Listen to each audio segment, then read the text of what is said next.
ঈদ মোবারক সবাইকে ঈদের অনেক অনেক শুভেচ্ছা জানিয়ে শুরু করছি আমার ব্লগটা। এটা হলো ঈদের আগের দিন। তো সকালবেলা আমি 3-4 দিন ধরে হঠাৎ অসুস্থ হয়ে পড়ছি। তো সকালবেলা কোনো রকম উঠে নাস্তা বানাইলাম। ঈদের আগের দিন আমি সবসময় সব কাজ করে রাখার চেষ্টা করি, কিন্তু 3-4 দিন ধরে আমি এমন অসুস্থ হয়েছি, মাথা খালি ঘুরায়, আমি শুয়ে থাকি, একটু ভালো লাগলে কাজ করি, তারপরে দেখা যায় সারাদিন শুয়ে থাকি।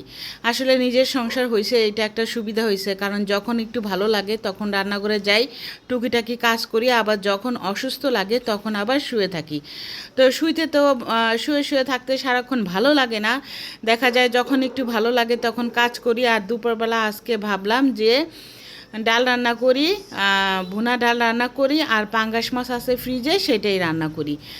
আর ঈদের আগের দিন কিন্তু সব সময় আমি রোস্ট, তারপরে সেমাই ট্যামাই এগুলো রান্না করার চেষ্টা করি, কিন্তু এইবার আমার অবস্থা খুবই খারাপ। আমার মনে হয় আজকে আমি কিছুই রান্না করতে পারবো না। ঈদের দিনই আমার রান্না করতে হবে, যখন ভালো লাগবে তখন একটু একটু করে করে রাখার চেষ্টা করব। তো এখন একটু হালকা ভালো লাগতেছিল, তাই ভাবলাম যে মাছটা রান্না করে ফেলি, যেহেতু বাচ্চারা আছে, আবার আমিও তো খাই, খেতে তো হবে, বাঁচতে হলে তো খেতে হবে, তাই না? এখানে আবার মাছটা আবার ভালো করে ধুয়ে তারপরে হলুদ মরিচ দিয়ে মিশায় রাখলাম, আর আলু কেটে নিছি, আর আমি পেঁয়াজটাও কেটে তারপরে সব কিছু ধুয়ে রেডি করে রাখলাম। এখন আমি ডালটা বাগার দিয়ে দিলাম, এখন আমি তরকারিটা চড়াই দেবো। আর মানুষের কখন কি হয় আল্লাহ পাক ছাড়া কেউই জানে না। দেখেন, মাশাল্লাহ কয়েকদিন সুস্থ হয়েছিলাম, এখন আবার ঈদের সময়ে আমি অসুস্থ হয়ে গেলাম। যাই হোক, সবাই আমার জন্য দোয়া করবেন, আল্লাহ জানি আমাকে সুস্থ করে দেয়। তো এখানে আবার মাছ রান্না করব। আর নেহাকে আবার বলছিলাম যে ঈদ কালকে, আর এখন আমার এই অবস্থা। নেহা বলল কোনো সমস্যা নাই, তোমার যে রান্না করতেই হবে এটা কোনো নাই, তোমার যদি ভালো না লাগে তুমি রান্না করো না, 1 বছর আমরা না খাইলে কিছু হবে না। তো ভাবতেছিলাম যে যখন ভালো লাগবে তখন আবার রান্না করব। এখন আবার এই যে মাছটা রান্না করতেছিলাম। আর বলতে বলতে কিন্তু 2 মাসও শেষ হয় নাই, রোজা গেল, রোজার ঈদ গেল, আর আবার কোরবানি ঈদ আসলো। তো মাশাল্লাহ ঈদ কিন্তু ভালোই লাগে, তাই না? আসলে আমরা ছোটোকালে ঈদে কিন্তু অনেক আনন্দ করছি, তো এখন আবার যত বড় হচ্ছি ততই কিন্তু ঈদ থেকে আর কি আনন্দটা কমে গেছে।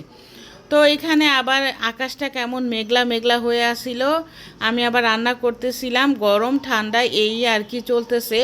অনেক গরম হইলে আল্লাহ আবার বৃষ্টি দিয়ে দুনিয়াটা শীতল করে দেয়। যাই হোক, এখানে আবার পেঁয়াজটা ব্রাউন কালার হয়ে গেছে, এখানে হলুদ মরিচ জিরা আদা রসুন দিয়ে এখন আমি ভালো করে কষায় মাছটা দিয়ে দিব। পাঙ্গাস মাছও না ডেলি ডেলি খাইতে ভালো লাগে না, আর মাছেরও যে দাম। যাই হোক, এখানে ছিল পাঙ্গাস মাছ, তাই ভাবলাম যে পাঙ্গাস মাছই রান্না করি। তো এরই মধ্যে দেখলাম যে অনেক বৃষ্টি আসছে, ঝুম বৃষ্টি, এত বৃষ্টি আসছে, মানে খুবই ভালো লাগতেছিল। বৃষ্টি কিন্তু খুবই ভালো লাগে, আর ঠান্ডাও হয়ে গেছে ওয়েদারটা। আর আমার ঘরগুলা কিন্তু পুরা নোংরা হয়ে গেছে। আমি ভাবছিলাম চাঁদ রাতের দিন আমি ঘরটা মুছবো, সব পরিষ্কার করব, কিন্তু সেরকমভাবে আমার কিছুই করা হয়নি, কারণ অসুস্থ থাকলে না কোনো কিছুই ভালো লাগে না। ওই যে যেগুলা না করলেই হয় না, যেমন রান্না বান্না, গোসল, খাওয়া, সেগুলো কিন্তু আপনার যতই অসুস্থ থাকেন সেগুলো আপনাকে করতেই হবে। আর এখানে দেখেন ঝুম বৃষ্টি আসছে, আর বৃষ্টির শব্দ শুনতে কিন্তু খুবই ভালো লাগে। যারা টিনের চালের বাসায় আছে তাদের কিন্তু আরে অনেক মজা। যাই হোক, এখানে আবার আমি মাছের তরকারিটা রান্না করে ফেললাম। এখন বাজে বেলা 2টা। এখন আমি ভাত রান্না করতেছি, দুপুর আর রাতেরটা একসাথে। এরই মধ্যে আবার নিধি আম খাইতে চাইছিল, তাই ভাবলাম যে একটু আম কেটে দেই। আবার অনেক দিন ধরে বলতেছে যে আম্মু আমাকে আম দিয়ে দুধ দিয়ে একটু আইসক্রিমের মতো বানায় দাও। আসলে শরীর অসুস্থ কারণে 3-4 দিন ধরে বলতে বলতে বলছি বানাবো বানাবো, কিন্তু বানাইনি। তো আজকে আবার ভাবলাম যেহেতু মেয়ে বলতেছে বারবার, দেখি একটু বানাই দিব, আর বাকিগুলো ওদেরকে কেটে দিয়ে দিব। আমগুলা না মিষ্টি ছিল, বছরের প্রথম ফল, খেলে কিন্তু ভালোই লাগে। আর এখন আম লিচু সব আর কি বের হয়ে গেছে, বাইরে গেলেই সব দেখা যায়। যাই হোক, কথা বলতে বলতে কিন্তু এরই মধ্যে আমরা সবাই মিলে আম খেয়ে নিচ্ছি। আর এই যে এখানে আমের আইসক্রিম বানাচ্ছিলাম, জানি না কেমন হবে। এটা আবার সব কিছু দিয়ে এখন আমি ডিপে রেখে দিব। আসলে বাচ্চারা থাকলে যা হয় যেভাবে বলে সেভাবেই করার চেষ্টা করি। 3-4 দিন ধরে দিব বলে দিচ্ছিলাম না, আজকে ভাবলাম যে একটু দিয়ে দিই।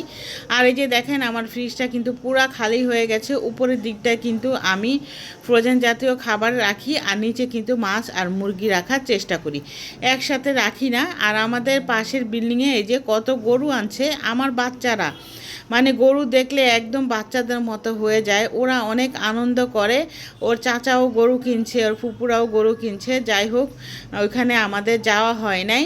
তো এই যে আমাদের পাশের বিল্ডিংয়ে আবার গরুগুলা দেখছিল, অনেকগুলা গরু আনছে। মাশাল্লাহ, গরুগুলা কিন্তু দেখতে অনেক সুন্দরী ছিল।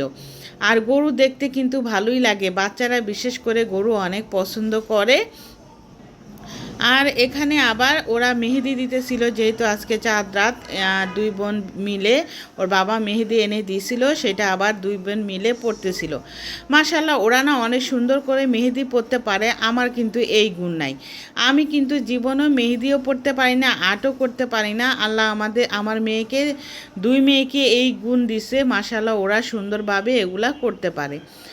আর এই যে এখানে একটু ভালো লাগতেছিল, তাই ভাবলাম যে একটু রোস্টটা রান্না করে ফেলি, যেহেতু রান্না করতেই হবে। তো মুরগি আবার ভিজে এর পাশে আবার একটু রোস্টটা রান্না করলাম দুপুরে। রোস্ট রান্না করতে করতে দেখলাম আমার আবারও খারাপ লাগতেছিল, তো আমি আবার শুয়েছিলাম। তো নেহা আবার আমার সাথে রাগারাগি করতেছিল যে তোমার রান্না করা লাগবে না, তুমি শুয়ে থাকো। মেয়ে যতই না করুক কিন্তু রান্না করা তো লাগবেই, বলেন। আমার তো আর কেউ নেই যে বাবা মার বাসা আছে ওখানে যে বাচ্চারা খেয়ে আসবে। আমার যতই কষ্ট হোক, যতই অসুস্থ থাকি, আমার কিন্তু আমার বাচ্চার জন্য রান্না করতে হবে। তো আজকে ঈদের দিন, সবাইকে ঈদ মোবারক জানিয়ে শুরু করছি আমার আজকের দিনটা। আশা করি আপনারা ভালো আছেন। তো এই যে দেখেন, ঈদের দিন সকালবেলা নিধির বাবা নামাজ পড়তে যাবে, ঘুম থেকে উঠছে, ও আবার গোসল করে রেডি হয়ে নিচ্ছে। এর মধ্যে ওকে আবার আমি নাস্তা দিয়ে দিলাম। আর বরাবরের মতো সকালবেলা ঘুম থেকে উঠে টিভিতে আমি সূরা ইয়াসিনটা সারার চেষ্টা করি। আর এখানে আবার চা বানাচ্ছিলাম। আর ঈদের সকালটা কেমন দেখেন, পুরা মনে হয় কি স্তব্ধ হয়ে আছে দুনিয়াটা, সবাই চুপচাপ নামাজ পড়তে যাচ্ছে আর কি। রাস্তাঘাট পুরা শান্ত হয়ে আছে। তো এই যে নিধির বাবাও এরই মধ্যে নাস্তা খেয়ে চলে গেল, নিধির বাবা নামাজে চলে গেল। তো আমি ভাবলাম যে সকালবেলা একটু সেমাই রান্না করি আর বাচ্চাদের জন্য পোলাও রান্না করি। আসলে আমার বাচ্চারা, আমি ছাড়া তো কেউ নাই, তাই না? বিয়ের পর একটা মেয়ের কিন্তু বাবার বাড়ি বলতে কিছুই থাকে না। তারপরও যদি বাবা মা বেঁচে থাকে, তারপরও কিন্তু মাঝে মধ্যে মাসে, 6 মাসে, বছরে একবার কিন্তু যাওয়া আসা করা যায়। আর বাবা মা যদি না থাকে তাহলে কিন্তু মেয়েদের কোনো বাবার বাড়িই থাকে না। ভাই কিন্তু অনেক বলে, তারপরে কিন্তু যাই না, কারণ মা বাবা যদি বেঁচে থাকতো তাহলে কিন্তু আমরা যত কষ্ট হইতো তারপরে কিন্তু বাবার বাড়ি যেতাম। আর এই যে মেয়েরা এরই মধ্যে ঘুম থেকে উঠে গেছে, তাই ভাবলাম যে বিছনা চাদরটা ভালো করে ঝেড়ে নেই। বিছনা চাদরও কিন্তু চেঞ্জ করে নেই, বললাম না যে শরীর বেশি একটা ভালো নাই, এজন্য যেটা আসে সেটাই আমি ঝেড়ে নিলাম। আর ঘরটা কোনো রকম ঝাড়ু দিয়ে পরিষ্কার করে নিব, যেহেতু বছরে একটা দিন, ঈদের দিন কিন্তু পরিষ্কার রাখার চেষ্টা করি সব সময় আমি। আর ঈদের আগের দিনই সব কিছু করে ফেলার চেষ্টা করি। আজকে যেহেতু অসুস্থ 2-3 দিন ধরে, এর জন্য ঈদের দিনই করার চেষ্টা করলাম। আর এরই মধ্যে কিন্তু বোনও যাইতে বলছিল, তা আমি বললাম যে আমার শরীর বেশি একটা ভালো না। ও বললো যে তোমরা আসো দুপুরবেলা আমাদের বাসায় এসে খাও। তো নেহাকে আবার বললাম চলো যাই। নেহা বলল যে না, যাবো না আম্মু, দরকার নাই, তোমার সমস্যা নাই, তুমি কিছু রান্না করো না। আসলে ঈদের দিন কোথাও যাইতে ভালো লাগে না, বিশেষ করে কোরবানি ঈদে। কারণ যেখানে যাব রাস্তাঘাটের মানে রক্ত দিয়ে নোংরা হয়ে থাকে রাস্তায়, এর জন্য না আমিও বের হই না, আমার মেয়েরাও কোরবানি ঈদে কোথাও বের হইতে চায় না। তো এরই মধ্যে ঘরটা আবার ভালো করে পরিষ্কার করে নিলাম আর রোস্টটাও রান্না করে ফেললাম। অসুস্থ শরীর নিয়েও কিন্তু সংসারের সব কাজ আমাকেই করতে হয়। আসলে মার কথা অনেক মনে পড়ে। আমার মা যখন বেঁচে ছিল, নেহা অনেক ছোট ছিল, আমার কিন্তু কোনো কাজই করতে হইতো না। আমি নেহাকে নিয়ে যখন স্কুলে যাইতাম, এসে দেখতাম দুপুরে রান্না, ঘর গুছানো সবই কমপ্লিট হয়ে গেছে। আসলে মার মতো একটা সন্তানকে কেউই ভালোবাসবে না, আপনি যতই বন্ধু পাতেন। তো দুপুরে আমরা খাওয়া দাওয়া করার পরে এই যে আল্লাহর রহমত কোরবানির শিরনি প্রথম আমার ঘরে আসলো। এখন আমি তাড়াতাড়ি করে রান্নাটা চড়াই দিব। গরুর মাংস আসলো, নিধির বাবা বন্ধু আর কি কোরবানি দিছে, সে আবার আমাদের জন্য মাংস পাঠাইছে। তো আমি প্রতি বছর এরকমই করি, প্রথম মুরগি রান্না করি, তারপরে গরুর মাংস আসলে তারপরে গরুর মাংসটা রান্না করার চেষ্টা করি। কোরবানি মাংস যে আলাদা একটা টেস্ট, কোরবানি মাংস কিন্তু যেভাবেই রান্না করেন বেশি কষানো লাগে না, তারপরে কিন্তু আলাদা একটা স্মেল থাকে, এত সুন্দর স্মেল আর হইল গিয়া এত মজা। আসলে যারা খায় তারাই বুঝে। আমরা তো মুসলিম, আমরা সবাই খাই আলহামদুলিল্লাহ। কোরবানি মাংস আমাদের কাছে শিরনি, আল্লাহর রহমত এবং বরকত। তো আল্লাহর রহমতে কোরবানি মাংস আমার ঘরে আসলো। এখন ভাবলাম যে হাতে মেখে তাড়াতাড়ি করে চড়াই দিই। আর নিধি আবার বলতেছিল যে আম্মু একটু গরুর মাংস রান্না কইরো। তো এই যে রান্না করতেছি হাতে মেখে। আর হাতে মেখে রান্না করলে কিন্তু খুবই ভালো লাগে গরুর মাংস। আর কোরবানির মাংস তো আপনি যেইভাবে রান্না করবেন সেইভাবেই স্বাদ লাগবে। এখানে আমি জিরের গুঁড়া, ধনিয়া ছিল না আমার ঘরে, হলুদ গুঁড়া, মরিচের গুঁড়া, আদা রসুনের পেস্ট আর হলো গিয়া দারচিনি এলাচি গুঁড়া ছিল সেইটা, আবার আস্ত দারচিনি এলাচিও দিয়ে দিলাম, লবণ দিলাম, তেল দিয়ে দিলাম। এখন আমি কড়াইতে দিয়ে এখন চুলাতে বসায় দিলাম।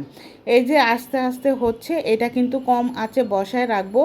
আর কোরবানি মাংস সিদ্ধ হতেও কিন্তু বেশি টাইম লাগে না, মনে হয় কি 20-25 মিনিটের ভিতরেই কিন্তু কোরবানি মাংসটা সিদ্ধ হয়ে যায়। যাই হোক, আজকের ঈদটা আমাদের এভাবেই কাটলো। অসুস্থ শরীর নিয়েও সংসারে টুকিটাকি কাজ করলাম, কারণ আমি ছাড়া আমার মেয়েদের কেউই নাই। আমি যদি অসুস্থ হয়ে থাকি তাহলে কিন্তু আমার মেয়েরা না খেয়ে থাকবে। ওরা হয়তো টুকটাক কাজ করতে পারে, কিন্তু এই সমস্ত রান্নাগুলা কিন্তু ওরা এখনও পারে না। তো আমি মা হিসাবে আমার যতই অসুস্থ থাকুক আমি কিন্তু ওদেরকে রান্না করে খাওয়ানোর চেষ্টা করি। আর যেহেতু বছরে একটা ঈদে কিন্তু আমি যতই অসুস্থ থাকি আমি চেষ্টা করি আমার বাচ্চাদের সব কিছু রান্না করে খাওয়ানোর জন্য, ওদের পছন্দর মতো। তো আমার মতো প্রত্যেকটা মাই এরকম করে, অসুস্থ থাকলেও কিন্তু রান্না করার চেষ্টা করে। এরই মধ্যে কিন্তু আমার গরুর মাংসটা হয়ে গেছে। এই যে মাশাল্লাহ অনেক সুন্দর কালার আসছে আর খেতেও কিন্তু খুবই মজা হয়েছে। এখানে আবার নিধি আসছিল, নিধিকে আবার বললাম যে দুই বোন মিলে খেয়ে দেখো কেমন হয়েছে। আমি একটা খেয়ে দেখলাম, এত মজা হয়েছে মাশাল্লাহ। তো কথা বলতে বলতে ভিডিওর শেষ প্রান্তে আসছি। আল্লাহ হাফেজ।